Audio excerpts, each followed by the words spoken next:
வாழ்க செந்தமிழ், வாழ்க நற்றமிழர், வாழிக பாரத மணித்திருநாடு. பாரத மணித்திருநாடு நேயர்கள் அனைவருக்கும் வணக்கம்.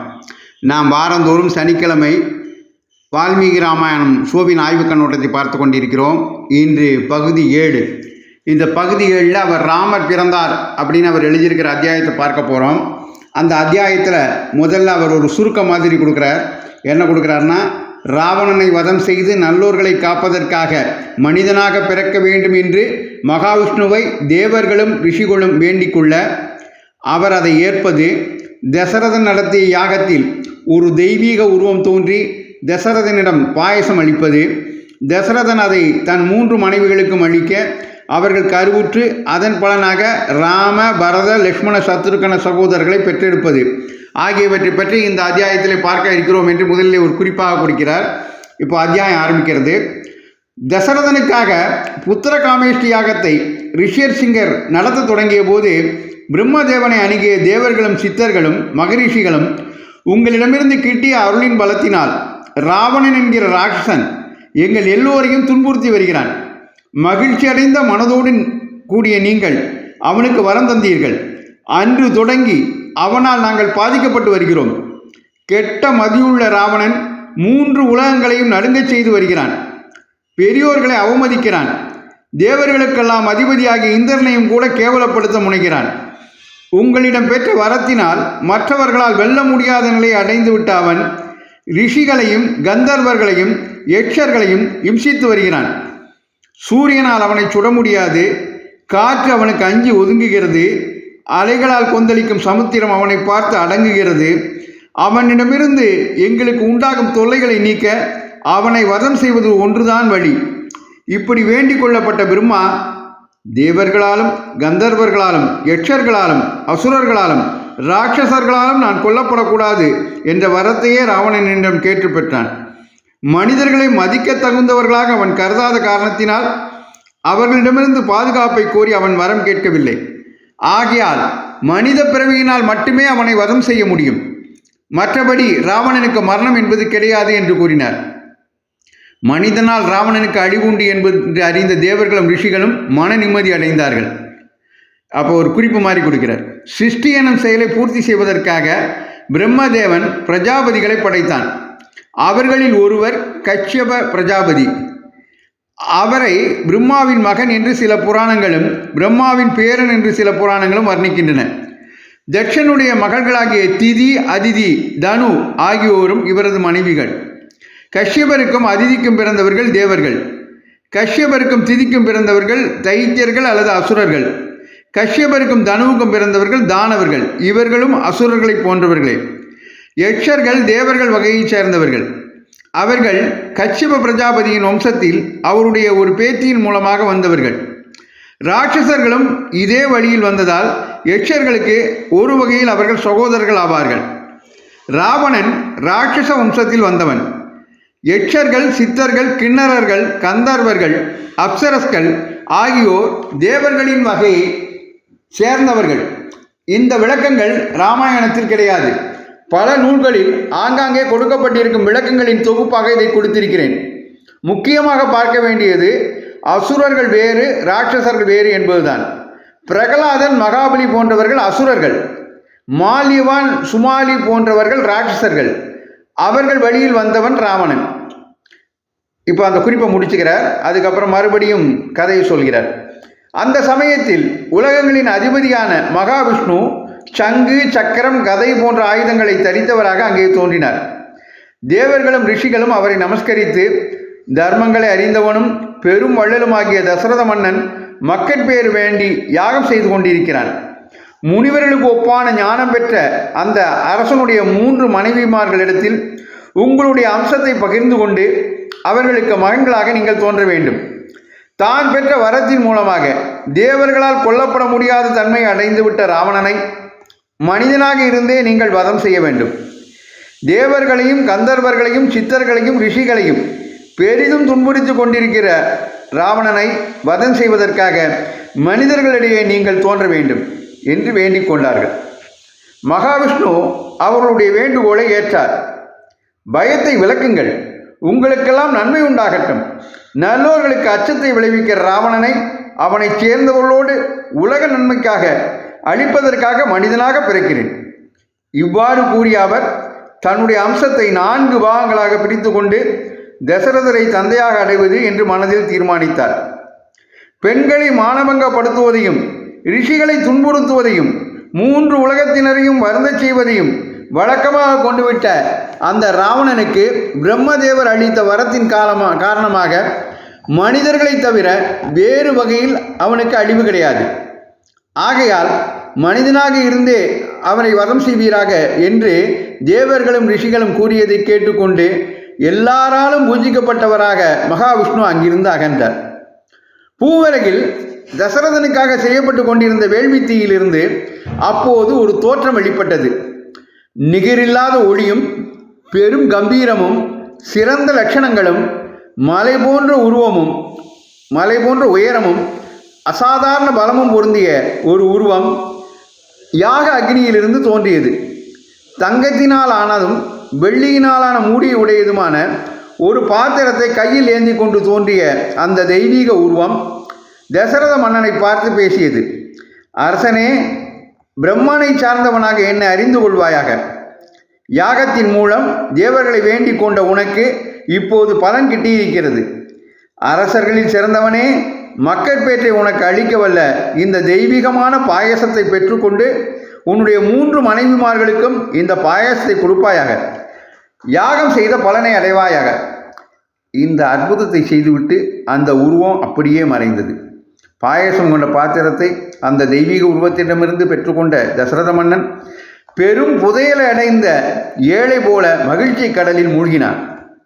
சற்றும் தாமதம் இல்லாமல் தசரதர் தனது மனைவி கௌசல்யாவிடம் அந்த பாயசத்தில் பாதியை கொடுத்தார். மிகுந்திருந்த பாதியில் பாதி பாகத்தை சுமித்திரைக்கு கொடுத்தார். மற்ற பாகத்தை கைகையை கொடுத்த போது மேலும் கொஞ்சம் மீதி இருக்கவே அதை சுமித்திரைக்கே கொடுத்தார். 3 மனைவிகளும் சிறிது காலத்தில் கர்ப்பம் தரித்தார்கள். தசரத மன்னன் மனமகிழ்ந்தார். இப்போ அவர் குறிப்பாக கொடுக்கிறார். தசரதனுக்கு ஆயிரக்கணக்கான மனைவிகள் உண்டு என்று வால்மீகி ராமாயணத்திலோ வேறு முக்கிய ராமாயணங்களிலோ சொல்லப்படவில்லை. பௌத்த ராமாயணத்தில் இப்படி வருவதாக ஒரு குறிப்பு சில நூல்களில் காணப்படுகிறது. வால்மீகி ராமாயணத்தை பொறுத்தவரை அயோத்தியா காண்டத்தில் ஒரு இடத்தில் தசரதனுடைய அரண்மனையின் அந்தப்புறத்தில் 350 பெண்மணிகள் இருந்ததாக குறிப்பு வருகிறது. ராமனின் சிற்றன்னைகள் என்றும் அவர்கள் வர்ணிக்கப்படுகிறார்கள். ஆனால் தசரதின் மனைவிகள் என்று ஒரு இடத்திலும் கூட அவர்கள் வர்ணிக்கப்படவில்லை. அந்த கால வழக்கத்தை ஒட்டி அரசனுடைய அரண்மனையின் அந்தப்புறத்தில் பல பெண்மணிகள் இருந்திருக்கலாம். அந்த 350 என்ற எண்ணிக்கை அப்படித்தான் கொள்ள வேண்டியிருக்கிறது. ஏனெனில் ராவணனை பற்றி கூறுகையில் அவனுடைய ஆயிரக்கணக்கான ஸ்திரீகள் என்று கூட ராமாயணம் சொல்கிறது. தசரதன் விஷயத்தில் அப்படிப்பட்ட குறிப்பை காணோம். தசரதனின் மனைவிமார்கள் என்று தெளிவாக கூறப்படுகிறவர்கள் கௌசல்யை, சுமந்திரை, கைகேயி ஆகிய 3 பேர்தான். அவர்கள் மூவருக்கும் இந்த வரிசை தான் வால்மீகி ராமாயணத்தில் கூறப்படுகிறது. மகாவிஷ்ணுவின் அம்சம் பாதி அளவில் ராமரிடத்திலும், கால்பாக அளவில் பரதனிடத்திலும், கால்பாக அளவில் லட்சுமண சத்ருகனர் ஆகியோரிடத்திலும் அமைந்ததாக கூறப்பட்டிருக்கிறது. கம்பராமாயணத்திலோ மகாவிஷ்ணுவை ராமராகவும் அவருடைய சங்கு, சக்கரம் மற்றும் அவர் துயிலும் ஆதிசிஷன் ஆகியோரை முறையே பரதன், சத்ருகனன், லட்சுமணன் ஆகியோராக பிறந்ததாகவும் கூறுகிறது. இவ்விஷயத்தில் துளசிதாசரின் ராமாயணம் வால்மீகி ராமாயணப்படியே அமைகிறது. வால்மீகியும் கம்பரும் வேள்வித்தீயிலிருந்து ஒளிமிக்கதோர் உருவம் தோன்றி தசரதனுக்கு பாயசம் அளித்ததாக கூற, துளசிதாசரின் ராமாயணம் அக்னி தேவனே யாகத்தீயிலிருந்து வெளிப்பட்டு தசரதனிடம் பாயசம் அளித்ததாக கூறுகிறது. இதோடு அந்த குறிப்பை முடிச்சுக்கிறார். கதையை மேலும் தொடர்கிறார். இதற்கிடையில் மேலுலகில் மனிதனாக இருந்தே ராவணனை வதம் செய்யும் பொறுப்பை ஏற்ற விஷ்ணுவுக்கு அந்த மனித கடமையை செய்து முடிக்க மற்ற பல தேவர்களும் உதவ வேண்டும் என்று பிரம்மதேவன் கட்டளையிட்டார். இதற்கேற்ப எல்லா மாய வித்தைகளையும் அறிந்தவர்களாகவும், வீரர்களாகவும், நீதி சாஸ்திரத்தை உணர்ந்தவர்களாகவும், அறிவாளிகளாகவும், வானர உருவம் படைத்தவர்களாகவும் பல சந்ததிகளை யக்ஷ, கிண்ணற, அப்சர பெண்களிடம் தேவர்கள் உண்டாக்கினார்கள். பிரம்மதேவனே முன்பு படைத்த கர்ணிவேந்தனான ஜாம்பவானை தவிர சிறந்த வானர புருஷனாகிய வாலியை இந்திரன் உண்டாக்கினான். ஒளி வீசும் சுக்ரீவனை சூரியன் படைத்தான். புத்தி கூர்மை படைத்த நளன் என்ற வானரனை விஸ்வகர்மா படைத்தான். புத்தியிலும் பலத்திலும் தன்னிகரற்ற அனுமாரை வாயுதேவன் படைத்தான். இப்படி வானர தலைவர்களும் வீரர்களும் தேவர் வகையினரால் படைக்கப்பட்டனர். இப்படி உண்டாக்கப்பட்டவர்கள் வேண்டிய உருவத்தை எடுத்துக்கொள்ளும் வல்லமை படைத்தவர்களாகவும் கடலையும் தாண்டக்கூடியவர்களாகவும் மலைகளையும் அசைக்கக்கூடியவர்களாகவும் பெரும்பலம் வாய்ந்தவர்களாகவும் பிறந்தார்கள். அவர்களையெல்லாம் வாழி ஆளத் தொடங்கினான். மறுபடியும் குறிப்புக்கு வர, இந்த வானரங்கள் சாதாரண குரங்குகள் என்பது ஏற்கனவே விளக்கப்பட்டது. சபல புத்தி, எளிதில் உணர்ச்சி வசப்படுதல், விஷமத்தில் ஆர்வம் போன்ற சில குணங்கள் உடையவர்களாக இவர்கள் வர்ணிக்கப்பட்டாலும் அவளுடைய அறிவு கூர்மையும் வீரமும் பலமும் எல்லையற்றதாக சுட்டி காட்டப்படுகின்றன. அவர்கள் ஆடை ஆபரணங்கள் அணிந்தவர்கள் என்பது மட்டுமல்ல, அழகானவர் என்றும் வர்ணிக்கப்படுகிறார்கள். சுக்கிரீவனின் பட்டாபிஷேகம் வர்ணிக்கப்படும் விதத்திலிருந்து அவர்கள் சாத்திர அறிவும் கொண்டவர்களாக இருந்தார்கள் என்பது தெளிவாகிறது. அவர்களுடைய இருப்பிடமாகிய கிஷ்கிந்தை வெள்ளை மாளிகைகளை உடையதாகவும் அகலமான தெருக்களை உடையதாகவும் செல்வம் கொளிக்கும் இடமாகவும் வர்ணிக்கப்படுகிறது. ஆசனங்களும் படுக்கைகளும் இசைக்கருவிகளும் கூட வானரர்களிடையே பழக்கத்தில் இருந்தது என்பது இராமாயணத்தில் கூறப்படுகிறது. ஆகையால் இராமாயணத்தில் வரும் வானரர்கள் இன்றைய குரங்குகள் அல்ல அப்படின்னு அவர் அந்த குறிப்பை முடிக்கிறார். மறுபடியும் கதைக்கு வருகிறார். யாகம் முடிந்து 12வது மாதம் சித்திரை மாதத்தில் சுக்லபட்சத்தில் நவமி திதி புனர்வசு நட்சத்திரத்தில் அவர் பிராக்கெட்டில் சூரியன், அங்காரகன், குரு, சுக்கிரன் ஆகிய 5 கிரகங்கள் தங்களது உச்சஸ்தானங்களில் நிற்க கடக லக்னத்தில் தெய்வ லட்சணங்கள் பொருந்திய விஷ்ணுவின் அம்சமாக ராமன் என்ற குழந்தையை கௌசல்யா பெற்றெடுத்தார். கைகேயி இடத்தில் பரதனும் சுமித்திரைக்கு லட்சுமணன் சத்ருகன் ஆகிய இரட்டையரும் பிறந்தார்கள். புஷ்ய நட்சத்திரத்தில் பரதனும் ஆயிலை நட்சத்திரத்தில் லட்சுமணன் சத்ருகன் ஆகியோரும் பிறந்தார்கள். தேவ வாத்தியங்கள் முழங்கின, கந்தர்வர்கள் பாடினார்கள், அப்சரஸ்கர் நடனம் செய்தார்கள், வானம் பூமாரி பொழிந்தது. குலகுருவாகிய வசிஷ்டர் கௌசல்யின் மகனும் மகனுக்கு ராமன் என்றும் கைகேயின் மகனுக்கு பரதன் என்றும் சுமித்திரையின் மகன்களுக்கு லட்சுமணன் சத்ருகன் என்றும் பெயர் சூட்டினார். குழந்தைகளுக்கு நடத்தப்பட வேண்டிய எல்லா வைபவ சடங்குகளும் வைதிக சடங்குகளும் முறையாக நடத்தப்பட்டன. 4 முறையாக பயிற்சிகளை பெற்று வேதங்களை அறிந்தவர்களாகவும் வீரம் நிறைந்தவர்களாகவும் உலகத்திற்கு நன்மை செய்வதிலேயே நாட்டமுடையவர்களாகவும் ஞானவான்களாகவும் வளர்ந்தார்கள். ராமரிடம் மாறாத அன்பு படைத்தவனாக லட்சுமணன் வளர்ந்தான்.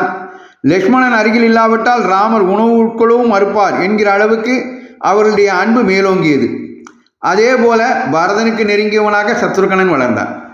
நற்குணங்கள் எல்லாவற்றையும் கொண்ட 4 சிறுவர்களும் அறியாமல் ஒரு தவறு செய்தாலும் அதை நினைத்து வருந்தும் இயல்புடையவர்களாக இருந்தார்கள். பெரியோர்களுக்கு பணிவிடை செய்வதிலும் வில்வித்தையில் தேர்ச்சி அடைவதிலும் தர்ம சாத்திரங்களை படித்து அறிவதிலும் அந்த சிறுவர்களிடம் ஆர்வம் குறைவற்றதாக திகழ்ந்தது. கிடைப்பதற்கரிய மகன்களை பெற்ற மகிழ்ச்சியில் திளைத்த தசரத மன்னன் தன் மகன்களுக்கு திருமணம் செய்வதை பற்றிய ஆலோசனைகளில் தொடங்க வேண்டிய நேரம் வந்துவிட்டதாக உணர்ந்து மந்திரிகளுடனும் ஆச்சாரியர்களுடனும் உறவினர்களுடனும் அமர்ந்து அது பற்றி யோசிக்க ஆரம்பித்தான். அப்போது தசரத மன்னரின் அரண்மனைக்கு மகரிஷியாகிய மகா முனிவராகிய விஸ்வாமித்திரர் வந்தார் அப்படின்னு இந்த அத்தியாயத்தை முடிக்கிறார். இந்த அத்தியாயத்தை முடித்த பிறகு அடுத்த அத்தியாயத்தை அடுத்த வாரம் சனிக்கிழமை நம்ம பார்ப்போம். தொடர்ந்து வால்மீகி ராமாயணம் ஷோவின் கண்ணோட்டத்தை கேட்பதற்கு நீங்கள் பாரதமணி திருநாடு சேனலை சப்ஸ்கிரைப் செய்யுங்கள். தொடர்ந்து இந்த தொடரை கேட்டு வாருங்கள் என்று உங்களை அன்போடு கேட்டுக்கொண்டு விடைபெறுகிறேன். நன்றி, வணக்கம், ஜெய் ஹிந்த்.